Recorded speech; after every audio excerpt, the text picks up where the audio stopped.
Hello, this video is going to be just an instruction on how to sort of use the Z80 emulator. We've gone back to the Z80 emulator and we're going to show how you can load in a bin file into it and run it on a board that has no game programs in it. I've probably done this a little bit before, but this is going to be just an instruction on just how you actually do it. Now the board I'm going to use is one out of my pile, which is a Mr. Do universal board. It's a jammer connector on it and the board's in not bad condition. I powered it all up. It's got a Z80 in a socket, luckily enough. When I powered it all up I just get that, effectively just static, nothing happening. So it's generating video but not much else is happening. Well, the thing with this board was that it had the program ROMs missing. So all the program ROMs obviously are labelled up D7, D8, D9, D10. You know, there's a D6.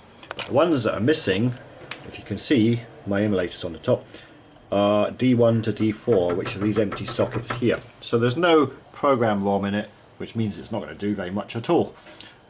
So I whipped out the processor and I plugged in my prototype Z80 emulator. Now the actual ones are going to be available soon. I'm just waiting on a board to test. Once I've got that, then and it's okay, then they'll be available, and it won't look like anything like this. It'll be about a third of the size and obviously just plug straight into the socket. So anyway, going back to this, so the board's basically sitting there, it's powered up with the emulator on. The orange light's on, indicating that it's in tri-state mode, which means the tester can control the board and do things to it, but the processor is sitting idle. But what we want to do is get some code into it and see what happens. So if I go back to the tester, the tester's all set up. So the way I do it, and you can do it in different ways, right? If you have a bin file you can do it quite easily, but I went into the MAME. I've got some MAME ROM files. Now these are quite old ones, I have to say, stored in a directory. And when I went into that, I went into the different directories and found Mr. Do's directory, and would you believe it's got D1, D2, D3, D4, etc. So it's got the right sort of files effectively. If I click on D1, which is the first one I want, and look at the properties, you can see it's an 8K file, which means the EEPROM's missing are 2764s, and it obviously has 4 of them, which makes 32K in total. So we need a 32K bin file effectively for all the program code. Now the other thing I did do was I went back to the emulator and I changed my dip switches. Now this will be on the emulators you buy as well if you want to get one, right? But you can select the amount of RAM which it uses to shadow over the ROM space. Now I had it currently sitting at 16K, but because this is going to be a 32K bin file, I changed it by the dip switches, so now it's using the full 32K RAM, which means the 32K ROM space starting at address 0 is going to get replaced by RAM on the emulator, and when I load my code into it, it will store it in there, and then when you run it, it will then write protect it, so it effectively works like ROM. Okay, there's a battery on them as well, which means that when you unplug them, all that sort of stuff, the code is stored and it's safe. Sorry about all the music in the background. Anyway, so that's the files we want. Now what we need to do is make one file out of the whole lot. So you take note of the directory, the path, which is home pi main roms Mr. Do. And what we need to do is go out of that and go into the terminal. And there we go. I've already done this already, but I'll show you what I do. So what you need to do is you need to set up where it goes. So the first thing you type in is cd main /rom /Mr. Do. Now obviously that will vary depending on where you have all the files stored, but that's the one I'm using at the moment, and it changes it into that. So now I'm in the same directory or folder that I was showing you just a minute ago. Now to create one bin file out of those 4, the command you type in is cat. So if you type cat space D1 space D2 D3 D4, or you just put in the names exactly as they are, and then at the end of it you put a little forward arrow, if I can get my mouse up there, there you go, forward arrow, and then you put the name of what you want it to create. So I'm going to call it mrdo.bin, and bin must be capitals. It must be capitals. If you do it in lowercase, the tester probably won't pick it up. Okay, so I've got mrdo.bin. That's going to be my new file, which will be all those four joined together effectively.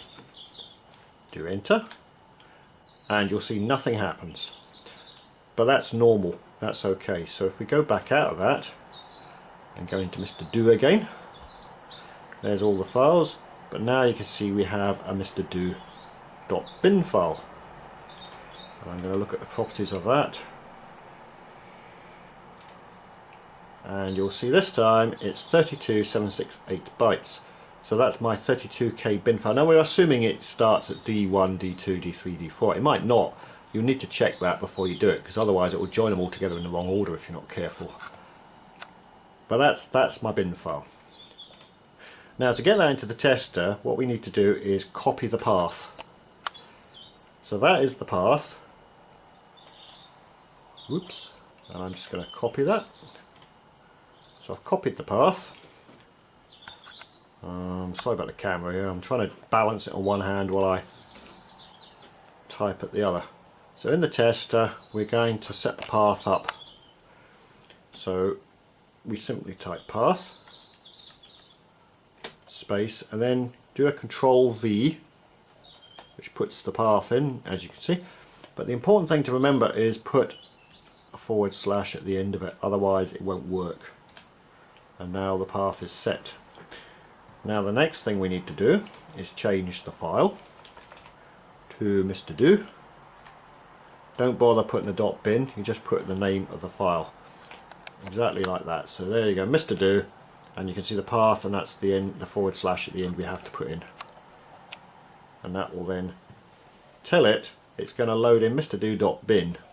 Now the other thing I'm going to do is do a write address, just to make sure the address is set to 0, because remember we're going to load the code into address 0 onwards, which sounds weird because it is ROM space, but remember we've actually got RAM there now, so we can load it in, and we have to do it at address 0 because that's where the Z80 does it.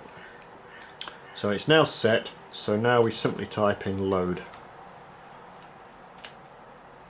and what it will do now, as you can see, it says path is set, the file is mrdo.bin, and it's loading the file. Now obviously it's going to take a little bit of time, it's not too slow, but it is reading in 32k of data, and it's reading it in and then transferring it through to the Arduino, which the Arduino is then transferring through into the RAM space. So it's obviously taken quite a route to get there, but it's going not bad. That's 25% done already. It tells you obviously in percentage, it goes up 25% at a time, so it should hit 50 soon. There you go, 50%. It's loading it in. Now you can put these bin files anywhere you like. You can even have them on a memory stick if you want, as long as you change the path by using that command I told you. You can obviously find them anywhere, so you could store your bin files on a memory stick, plug it in, and then you could read them back by setting the path. I sometimes do that with quite a lot of them actually, but this one I'm just going to take straight out of the main folder. 75% done. It's almost there. So it's not too bad for 32k. You know, obviously by PC standards and that 32k is absolutely nothing, but you got to remember this is not going as fast as a PC sometimes. That's it done. 768 bytes transferred, so it's loaded it into the RAM now. So the next thing we need to try and do is we'll type in a reset command. Whoops. Always good to reset it. And that's the emulator reset. And now what we'll do is we'll type in run. And for this I'm going to point the camera at the screen when I hit the keyboard, and we'll see what happens. Oh, there you go, mrdo. It's maybe not the best of pictures because my light seems to be in the way, so I'll move around so you can actually see it. There you go. It appears to be working. So mrdo Universal Board does work. The only thing that was wrong with it is the program ROMs are missing. So now the emulator is now running that bin file in the RAM as a ROM effectively. So, you know, I've tested the board out and got it running without even burning any EEPROMs. So now I know it works. I could actually go and burn 4 EEPROMs with that code and plug it in, and then the board will work. And now you'd do that with any board actually. If you wanted to load, say, Galaxian into a Galaxian board, you'd do the same thing.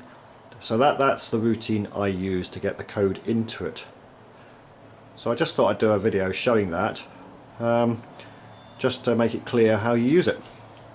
Okay, thanks again, bye.